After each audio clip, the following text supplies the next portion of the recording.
श्रीगणेशाय नमः। श्रीसीतारामाभ्यां नमः। हनुमते नमः। श्री उमापते नमः। श्री गुरुवे नमः। सब संतन की जय जय। जय जय सीताराम। राधे राम।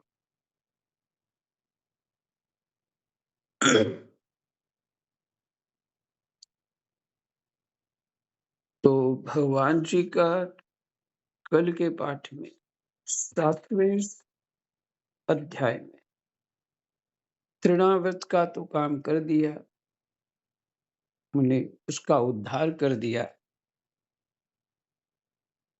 और माता यशोदा ने कृष्ण को दूध पिलाया। उसके बाद भगवान जमाई लेने लगे। मुंह खोला तो तीनों लोग मुख में। यशोदा माता डर गई, बच्चे को कुछ नजर वजर लग गई। तो उन्होंने आश्चर्य करके और आंखें बंद कर ली। यहां तक पाठ हुआ। विशेष गर्ग संहिता में तो है ही है।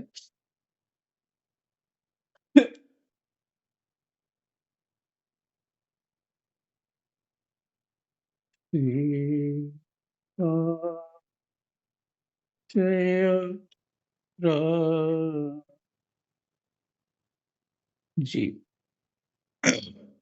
दशम स्कंध 8वां अध्याय नामकरण संस्कार और बाल लीला।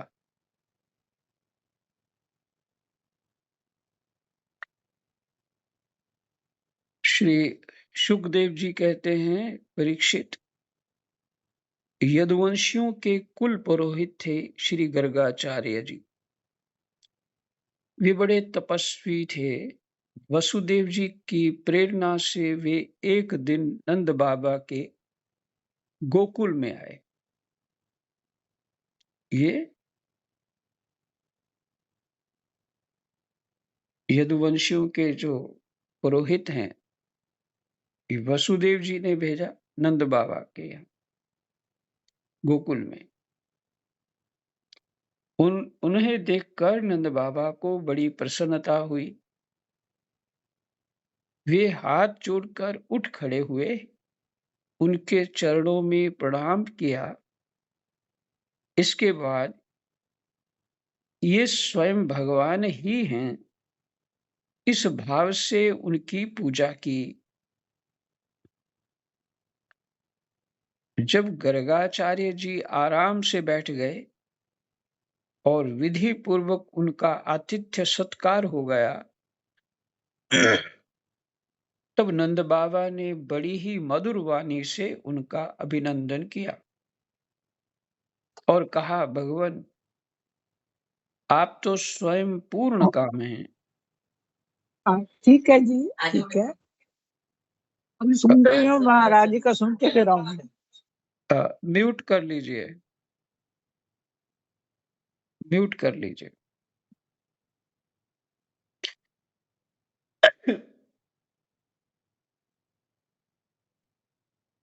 और कहा, भगवान आप तो स्वयं पूर्ण काम हैं, मैंने कोई कामना नहीं। फिर मैं आपकी क्या सेवा करूं?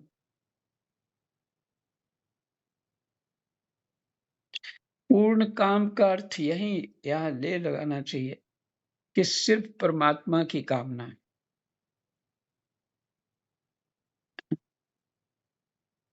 मैंने जो जगत की कामनाओं से पूर्ण हो चुके हैं, जो परमात्मा भी की कामना इच्छा प्राप्त कर, उनको इच्छा प्राप्त है, वो ही पूर्ण काम है। तो कहते हैं, भगवान आप तो स्वयं पूर्ण काम हैं, फिर मैं आपकी क्या सेवा करूं? आप जैसे महात्माओं का हमारे जैसे गृहस्थों के घर आ जाना ही हमारे परम कल्याण का कारण है। हम तो घरों में इतने उलझ रहे हैं और इन प्रपंचों में हमारा चित्त इतना दीन हो रहा है इन प्रपंचों में हमारा चित्त इतना दीन हो रहा है कि हम आपके आश्रम तक जा भी नहीं सकते। आपके दर्शनों के लिए कभी कभार जाते होंगे क्योंकि ये भी तो यदुवंशी है, नंद बाबा तो उन सबके वो पुरोहित हैं, वो आचार्य हैं, गुरु हैं। हमारे कल्याण के सिवा आपके आगमन का और कोई हेतु नहीं है आपका आना। प्रभु, जो बात साधारणतः इंद्रियों की पहुंच के बाहर है अथवा भूत और भविष्य के गर्भ में निहित है, वह भी ज्योतिष शास्त्र के द्वारा प्रत्यक्ष जान ली जाती है।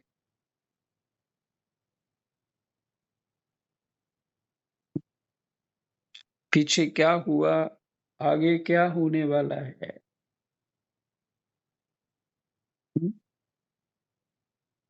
वो ज्योतिष शास्त्र के द्वारा जान ली जाती है।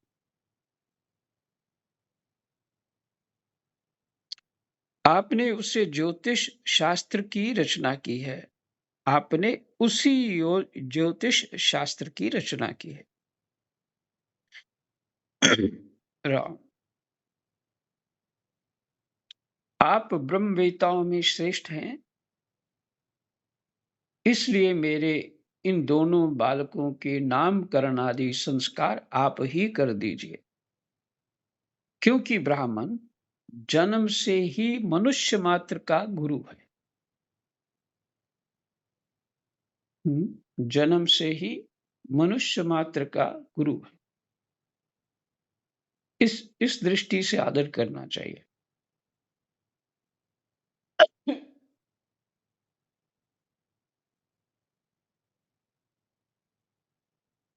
उसका कर्म उसके साथ, अच्छा करे बुरा करे उसके साथ।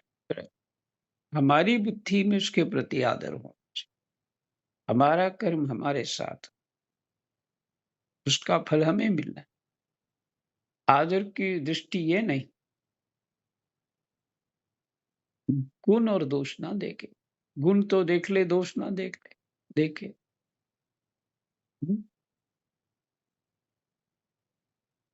क्योंकि देखिए यही संसार जो त्रिगुणात्मक है, इस सदा से ऐसे ही रहा है। कलयुग में थोड़ा ज्यादा हो जाता है, ये कलेश सुख दुख का ज्यादा हो जाता है। तो संसार सदा से आ रहा है, त्रिगुणात्मक है, ये सब रहेगा ही।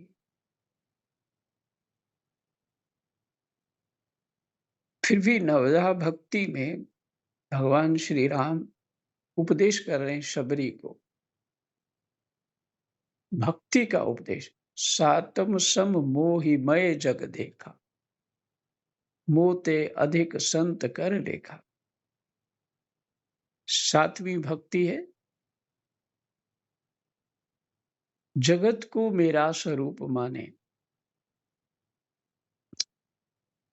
और जो उसमें संत लोग हैं उनको, संत मैंने जो अच्छे आचरण से युक्त होकर के परमात्मा की शरणागति में सबका कल्याण चाहते हैं, संत हैं, ग्रस्त हो या विरक्त हो।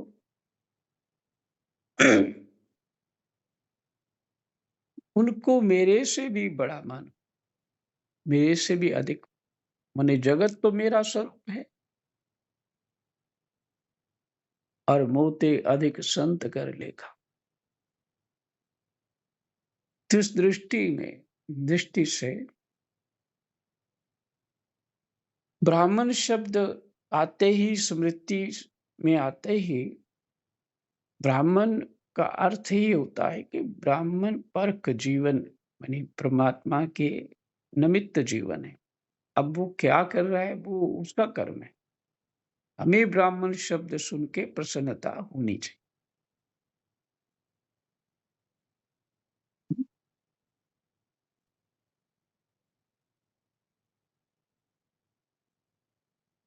आप जितना व्यवहार कर सकते हैं उसके साथ उतना करिए, नहीं करना है मत करिए। हम्म? पर अपने चित्त को प्रसन्न रखिए। तो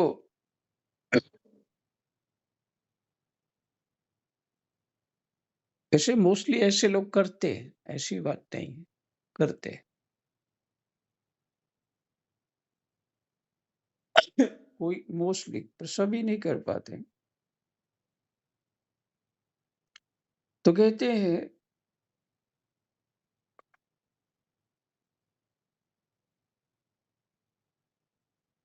इसलिए मेरे इन दोनों बालकों के नामकरण आदि संस्कार आप ही कर दीजिए, क्योंकि ब्राह्मण जन्म से ही मनुष्य मात्र का गुरु है। गर्गाचार्य जी ने कहा, नंद जी, मैं सब जगह यदुवंशियों के आचार्य के रूप में प्रसिद्ध हूं। यदि मैं तुम्हारे पुत्र के संस्कार करूंगा तो लोग समझेंगे कि ये तो देवकी का पुत्र है।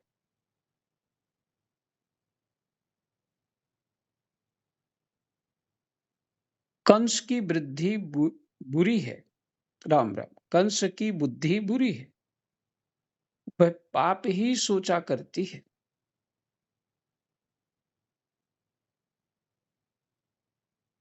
वसुदेव जी के साथ तुम्हारी बड़ी घनिष्ठ मित्रता है।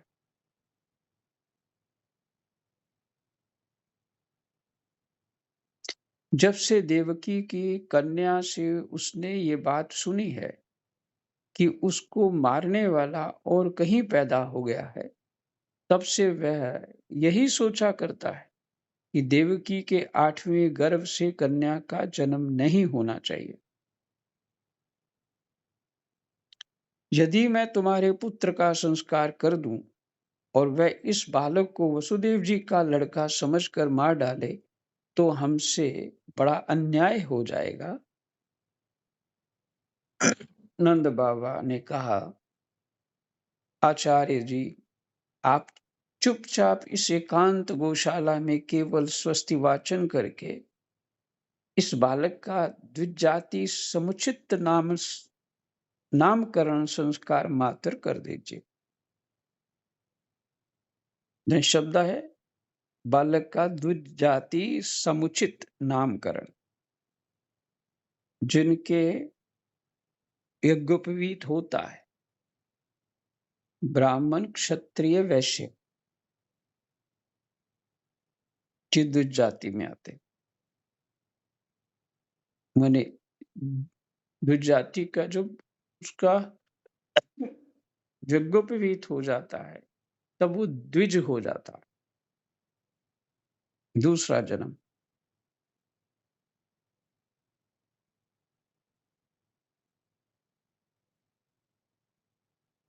औरों की कौन कहे, मेरे सगे संबंधी भी इस बात को ना जानने पावें। बस कृष्ण को ले आता हूं और आप हैं, मैं हूं, संस्कार कर दीजिए। श्री सुखदेव जी कहते हैं, गर्गाचार्य जी तो संस्कार करना चाहते ही थे। जब नंद बाबा ने उनसे इस प्रकार प्रार्थना की, तब उन्होंने एकांत में छिपकर गुप्त रूप से दोनों बालकों का नामकरण संस्कार कर दिया। दोनों बालक मैंने बलराम जी भी थे। गर्गाचार्य जी ने कहा, ये रोहिणी का पुत्र है, इसलिए इसका नाम होगा रोहिण्य। रोहिण्य, रोहिण्य। इसलिए इसका नाम होगा रोहिण्य। ये अपने सगे संबंधी और मित्रों को अपने गुणों से अत्यंत आनंदित करेगा, इसलिए इसका दूसरा नाम होगा राम।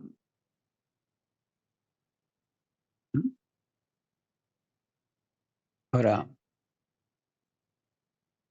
माने सबके मन में जो प्रसन्नता उत्पन्न होती है, सबको अच्छा लगता है, सब उसमें रमते हैं, वो राम है। इस दृष्टि से यहाँ पे, क्योंकि इन्होंने कहा अपने सगे संबंधी और मित्रों का अपने गुणों से अत्यंत आनंदित करेगा, इसलिए इसका दूसरा नाम होगा राम। इसके बल की कोई सीमा नहीं है, अतः इसका एक नाम बल भी है। इसका एक नाम बल भी है। यह जादुओं में और तुम लोगों में कोई भेदभाव नहीं रखेगा।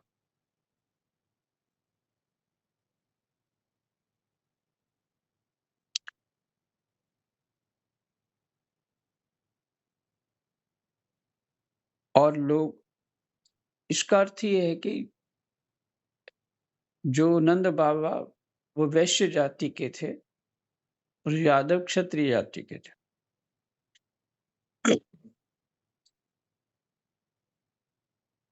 और तुम लोगों में फूट पड़ने पर मेल करावेगा, इसलिए इसका एक नाम संकर्षण भी है। और ये जो सांवला सांवला है, यह प्रत्येक युग में शरीर ग्रहण करता है। पिछले युगों में इसने क्रमशः श्वेत, रक्त और पीत, ये 3 विभिन्न रंग स्वीकार किए थे। आपकी ये कृष्ण वर्ण हुआ है, इसलिए इसका नाम कृष्ण होगा। नंद जी, यह तुम्हारा पुत्र पहले कभी वसुदेव जी के घर भी पैदा हुआ था, इसलिए इस रहस्य को जानने वाले लोग इसे श्रीमान वासुदेव भी कहते हैं।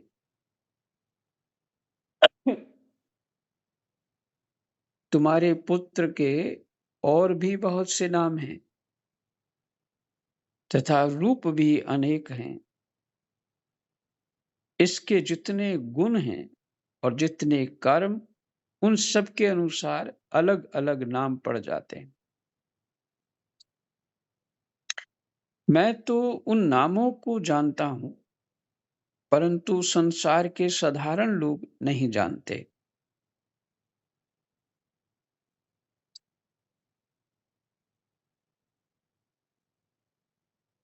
यह तुम लोगों का परम कल्याण करेगा। समस्त गोप और गौओं को ये बहुत ही आनंदित करेगा। इसकी सहायता से तुम लोग बड़ी बड़ी विपत्तियों को बड़ी सुगमता से पार कर लोगे। ब्रजराज, पहले युग की बात है। ब्रजराज कहा नंद बाबा को, एक बार पृथ्वी में कोई राजा नहीं रह गया था। डाकुओं ने चारों ओर लूट खसोट मचा रखी थी। तब तुम्हारे इसी पुत्र ने सज्जन पुरुषों की रक्षा की, सज्जन पुरुषों की रक्षा की, और इससे बल पाकर उन लोगों ने लुटेरों पर विजय प्राप्त की।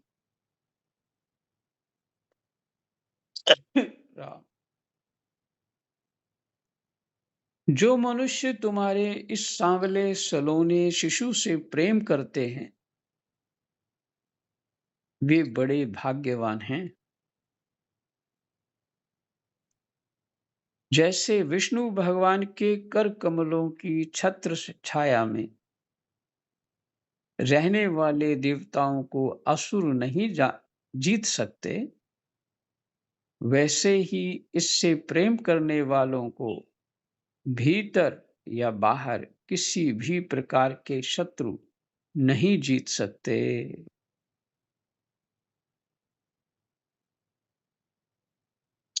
नंद जी, चाहे जिस दृष्टि से देखें, गुण में, संपत्ति और सौंदर्य में, कीर्ति और प्रभाव में तुम्हारा यह बालक साक्षात भगवान नारायण के समान है। तुम बड़ी सावधानी और तत्परता से इसकी रक्षा करो। इस प्रकार नंद बाबा को भली भांति समझाकर आदेश देकर गर्गाचार्य जी अपने आश्रम को लौट गए।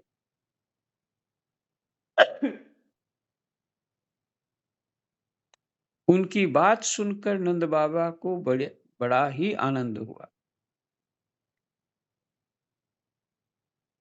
उन्होंने ऐसा समझा कि मेरी सब आशाएं, लालसाएं पूरी हो गईं। मैं अब कृतकृत्य हूं।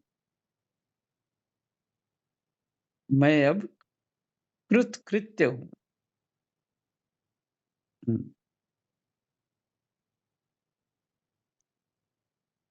कृतार्थ हो गया।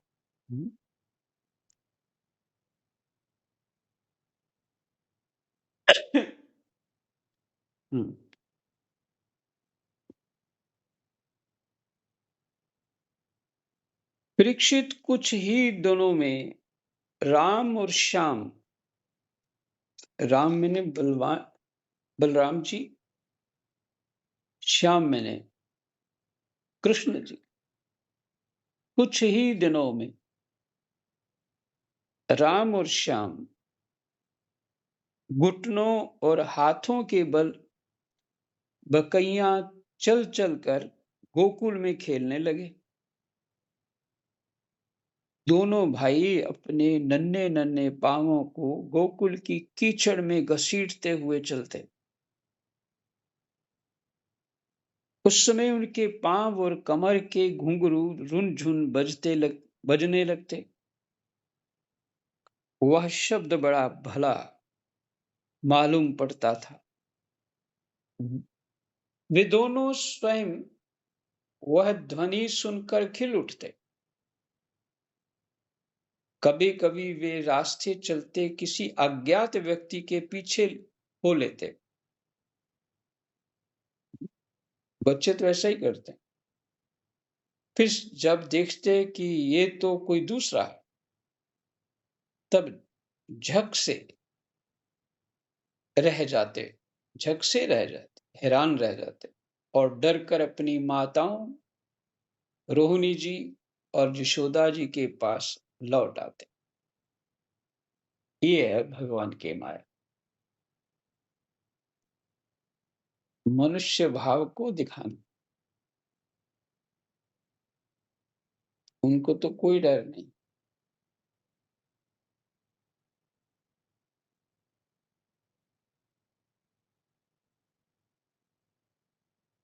माताएं यह सब देखकर स्नेह से भर जाती। उनके स्तनों से दूध की धारा बहने लगती। जब उनके दोनों नन्हे नन्हे से शिशु अपने शरीर में कीचड़ का अंगराग लगाकर लौटते, तब उनकी सुंदरता और भी बढ़ जाती थी।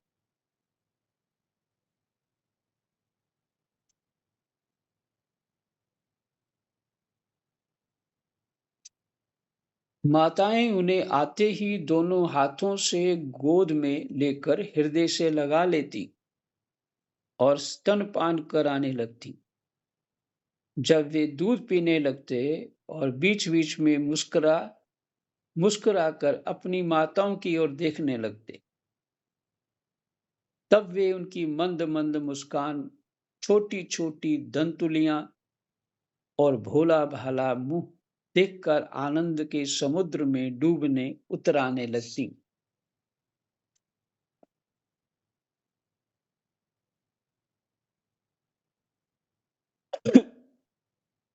जब राम और श्याम दोनों कुछ और बड़े हुए, तब ब्रज में घर के बाहर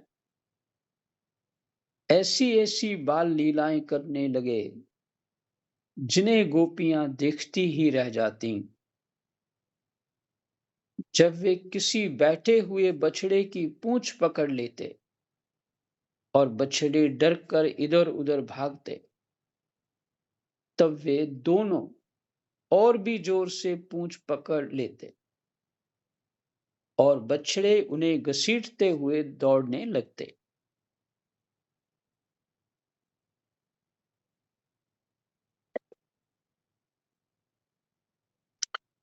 गोपियां अपने घर का काम धंधा छोड़कर यही सब देखती रहती और हंसते हंसते लोटपोट होकर परम आनंद में मग्न हो जाती।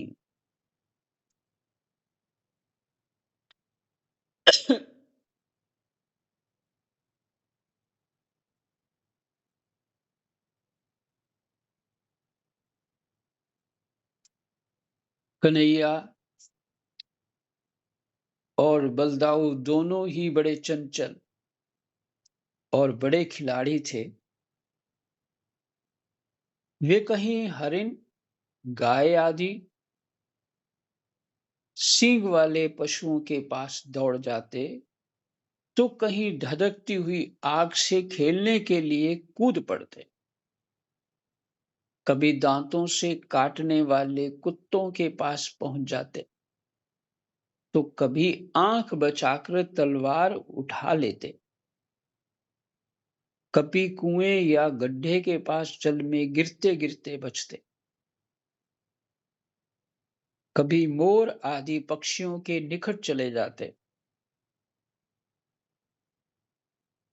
और कभी कांटों की ओर बढ़ जाते थे। माताएं उन्हें बहुत बरसती, बरसती मैंने मना करती, परंतु उनकी एक ना चलती। ऐसी स्थिति में वे घर का काम धंधा भी नहीं संभाल पाती। उनका चित्त बच्चों को भय की वस्तुओं से बचाने की चिंता से अत्यंत चंचल रहता था।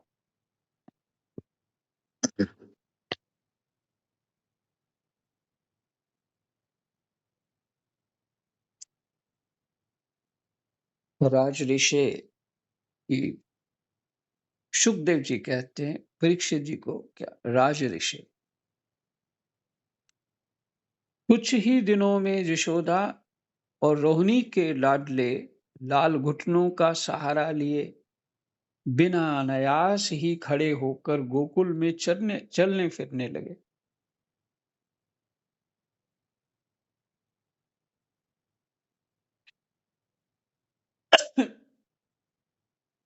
ये ब्रजवासियों के कन्हैया स्वयं भगवान हैं, परम सुंदर और परम मधुर। अब वे और बलराम अपनी ही उम्र के ग्वाल वालों को अपने साथ लेकर खेलने के लिए ब्रज में निकल पड़ते और ब्रज की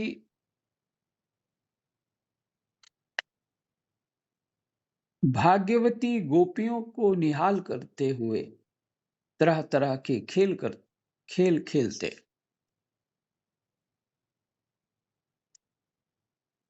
उनके बचपन की चंचलताएं बड़ी ही महाराज जी अनोखी। म्यूट हो गए।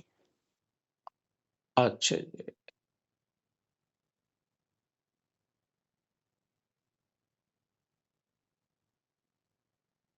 हाँ जी, म्यूट हो गए थे।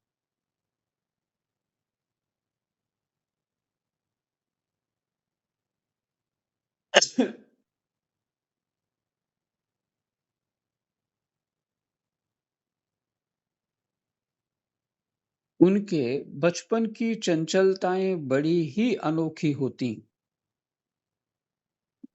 गोपियों को तो वे बड़ी ही सुंदर और मधुर लगती। एक दिन सबकी सब इकट्ठी होकर नंद बाबा के घर आईं और यशोदा माता को सुना सुनाकर कन्हैया की करतूत कहने लगीं। अरे यशोदा, यह तेरा कान्हा बड़ा नटखट हो गया है। गाय दूहने का समय ना होने पर भी ये बछड़ों को खोल देता है और हम डांटती हैं तो ठट्ठा ठठा कर हंसने लगता है। यह चोरी के बड़े बड़े उपाय करके हमारे मीठे मीठे दही दूध चुरा चुरा कर खा जाता है। केवल अपने ही खाता तो भी एक बात थी, ये तो सारा दही दूध बानरों को बांट देता है। तात्पर्य के ये स्वयं खा ले तो कोई बात नहीं, ये तो बानरों को बांटता है। और जब वे भी पेट भर जाने पर नहीं खा पाते, तब ये हमारे माटों को ही फोड़ डालता है। बर्तनों को, मिट्टी के होते हैं, मठ ही बोलते हैं उनको। यदि घर में कोई वस्तु इससे नहीं मिलती तो यह घर और घर वालों पर बहुत खींचता है और हमारे बच्चों को रुलाकर भाग जाता है। जब हम दूध दही दूध को छीकों पर रख देती हैं और इसके छोटे छोटे हाथ वहां तक नहीं पहुंच पाते, तब यह बड़े बड़े उपाय रचता है।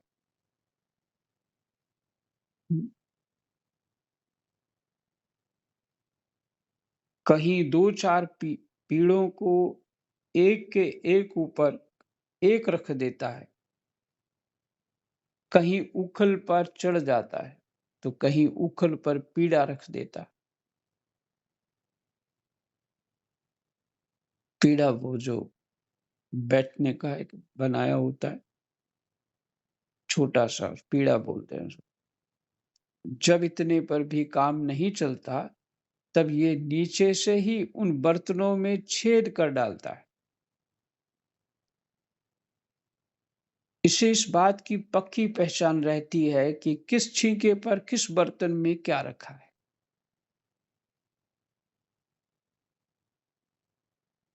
और ऐसे ढंग से छेद करना जानता है कि किसी को पता तक न चले।